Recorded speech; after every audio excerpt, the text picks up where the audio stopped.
Alex is so good at his job. Look at it. Look at his job. Look at it. You ever seen American Ninja Warrior? Oh.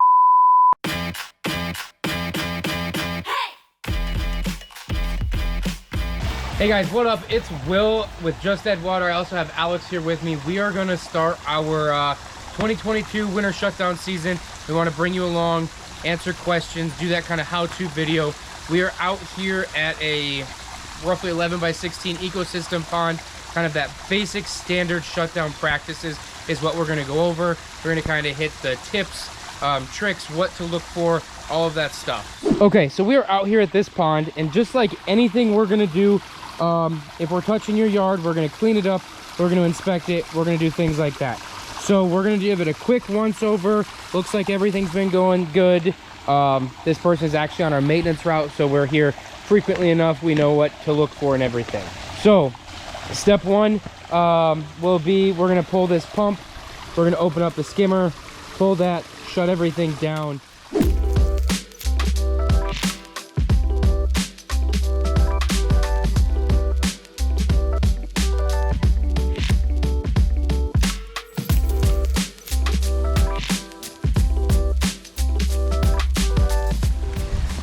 So this is a great one. Like I mentioned, they're on our maintenance program, so they have the autodoser, they have the ion gen. We're going to show you how to winterize that equipment. They also have our new color changing LED lights. So we're going to go over all the ins and outs on everything to shut down with your feature. So as Alex does this, the first thing we're going to look for, as soon as he starts spinning it the correct way, right about now, once he gets that off, what's going to happen is all this water, as soon as he pulls that check valve, is going to come shooting back at us, and that's exactly what we want. Don't be alarmed when this happens to you if you're doing it from, you know, doing it yourself. So this is what it looks like, and there's the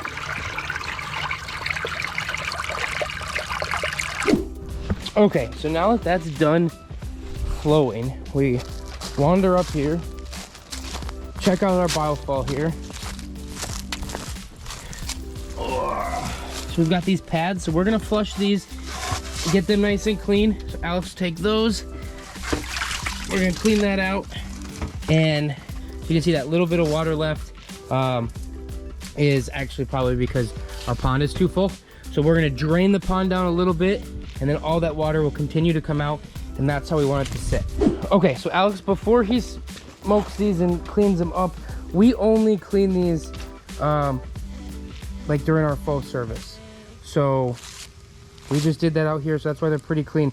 Normally you're gonna have anywhere from a little bit to an inch or two of sludge on these pads. More importantly, this is the only time we clean these like with a power washer or with hose water directly, because this is our biological material where we want that the good beneficial bacteria and enzymes to colonize on. We don't want to nuke it with chlorine and stuff that will kill those bacteria. And remember, we're talking about things on the bacterial level, so it doesn't take a lot.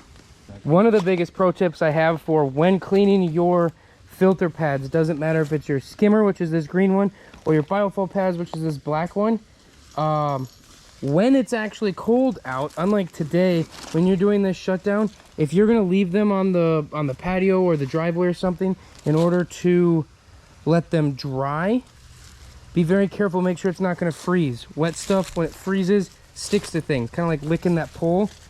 I've made oopsies before, and I've shredded filter pads by leaving them there and then going to pick them up. Once we get all this cleaned out, that rack right there, that's the only thing that's going to be left in this biofall. Same thing with the skimmer. You can see Alex is cleaning up a stream. He's about to jump into that biofall, get that rock and stuff out of there. And then down in here, you can kind of tell that rack right there, that's the only thing that stays. The pads, the pumps, all that stuff comes out. That rack helps it keep that shape in both sides. The worst thing that can happen over the winter is we just walk out to our feature and we just unplug the pump if it has that check valve on it. So that check valve, that bell fitting part, there's a flapper inside there. What that does is that holds water in your plumbing line. For the summertime, it's really important because it keeps your filter clean in the event of like power loss or something. not clean, but alive, because it keeps it wet. Well, during the winter, we want it empty. Making sure everything gets drained is important because we don't blow out our plumbing lines. It's not an irrigation system. We're talking 2 to 3 inches in diameter of the pipe. So when we install them, everything is gravity drained, meaning water flows downhill. So that's what we're looking for, and we're just visually confirming all that happens.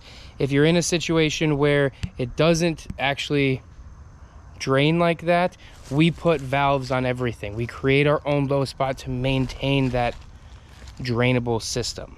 So that's what we're doing. Alex is going to drop a pump in here. We're going to pump some of this water out to, again, get us down below there. And then we have a fitting that we put on inside the skimmer. Looks just like this, where this will screw right into where your check valve goes. This is actually a check valve piece right here. It's going to screw in, and it's going to keep that water. This standpipe part of it is above the overflow.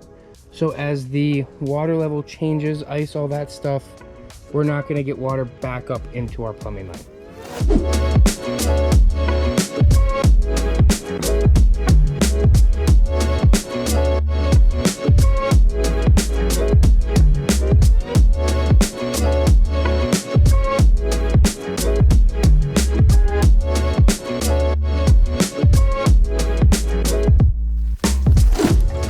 So we zip tie that there because the aerator pushes it around, and that's what we do. Bada boom, bada bing. So it's really important to note that this is a de-icer, not a heater.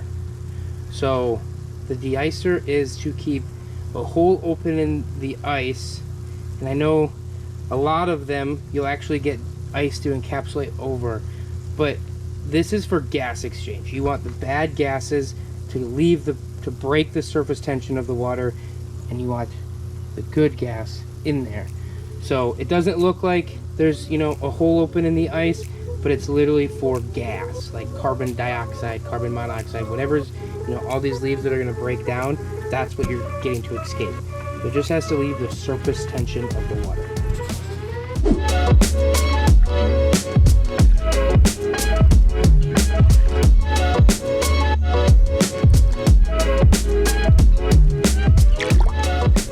Okay, so we've got our aerator in now. Now we're going to take care of the filter pads, go from there. That's what Alex is about to jump into, so he's going to clean all those off, and that's kind of our next step. So the last step of this is the organic matter. So that's kind of what Alex is doing right now. He's taking surface debris, he is netting that last part, and then depending on your leaf load or anything else that you got going on down in the bottom of your pond, you might see us bust out one of our fish tubs, pump water into that, make it a little bit easier for us to remove some of the leaves, and then, you know, we'll pump that water back in. But the most important thing is we don't want to have a heavy organic load decompose in your pond all winter, because then it just, you know, makes everything work harder. It's not as safe for your fish. That's why we go with the aerator, is to, you know, counteract the organic debris breaking down. That's why we switched to the aerator a few years ago. We used to use pumps, that kind of stuff, but we really like this process. All right, guys, there you have it. That is how we do a winter shutdown, kind of the step-by-step. The big takeaways there are, you know, making sure your plumbing line drains, making sure your aerator is installed at the correct level, and keeping an eye on those two things are the biggest takeaways you can have for your shutdown in your pond. There we go, we're all shut down. Most important thing with the shutdown is kind of that prep work to make your life easy for the winter. It's kind of a set it and forget it process like this. So as long as your aerator is installed properly and your plumbing line is drained, you should be good to go. If you're running your system over winter, I still do this exact same process as far as the installation of my aerator. I'm going to put that maybe in a different spot, but it's got to still be at that same height. And that's where that preparation comes for this part. So when it is 30, 40 below, it's very smooth and you don't have to be outside for very long. So definitely, if you have anything like that, with your water feature being on a basin and you have vaults, some of the biggest pro tips for that are to put a board under your lid. You know, do those kind of steps that you saw us do. Exposing cords, anything that's going to freeze in there that you're potentially going to have to pull out, like your pump. You don't want that completely buried and the ground's been frozen for a long time.